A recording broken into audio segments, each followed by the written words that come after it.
Assalamualaikum warahmatullahi wabarakatuh. Nama saya Siti Nuraini dari kelas 5 BSAA. Dan pada video kali ini kita akan membahas tentang pragmatik lintas budaya. Nah, langsung saja kita masuk ke materinya. Jadi, pragmatik lintas budaya adalah ilmu yang mempelajari mengenai tindak tutur, namun tidak hanya terfokus pada satu bahasa saja, melainkan tindak tutur yang dilakukan oleh lebih dari satu masyarakat pengguna bahasa. Pragmatik lintas budaya sangat diperlukan untuk meneliti tindak tutur dalam konteks budaya. Dan pada pembahasan kali ini kita akan membahas tentang 5 aspek penting dalam pragmatik lintas budaya. Nah, yaitu ada kultur antropologis dan sistem wacana, lalu metabahasa universal, pragmatik antarbahasa, truisme, epidemiologi representasi.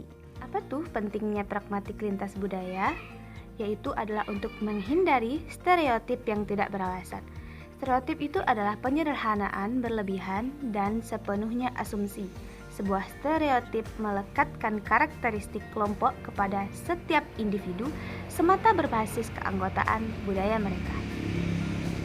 Dalam perkembangannya, dewasa ini antropologi digunakan sebagai ilmu praktis untuk mengumpulkan data tentang kebudayaan, daerah, dan masyarakat pedesaan sehingga kita dapat menentukan dasar-dasar bagi kebudayaan nasional yang mempunyai kepribadian yang khusus untuk dapat dibangun suatu masyarakat desa yang modern. Lalu masuk ke aspek yang kedua, ada metabahasa universal. Metabahasa adalah bahasa untuk mendeskripsikan bahasa lain. Masalah lain dengan studi lintas budaya adalah bahasa yang kita gambarkan dalam perbedaan budaya. Nah, bahasa yang kita gambarkan tidak diperoleh dari bahasa yang menjadi objek deskripsi. Kita memerlukan sasaran dan alat yang universal untuk berbicara mengenai arti dalam berbagai bahasa.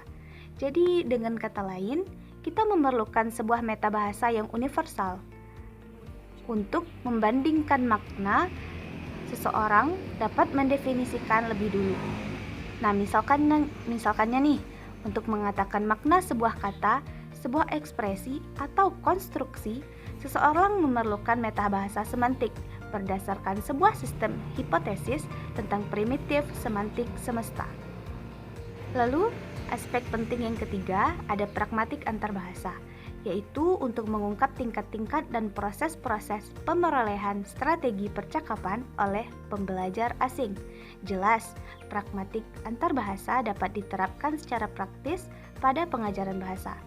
Nah, contoh penelitian pragmatik antarbahasa adalah yang dilakukan oleh F.X. Nadar pada tahun 2006 lalu. Beliau meneliti tentang penyampaian kritik oleh orang Jawa dalam bahasa Inggris. Menyampaikan kritik kepada seseorang bukan merupakan hal yang mudah, terlebih oleh orang yang berlatar belakang budaya Jawa. Sejalan dengan karakteristik budaya Jawa yang mengutamakan kerukunan dan harmoni, penutur Jawa merasa kurang nyaman mengkritik lawan tutur baik yang statusnya lebih tinggi ataupun lebih rendah, meskipun dalam bahasa asing.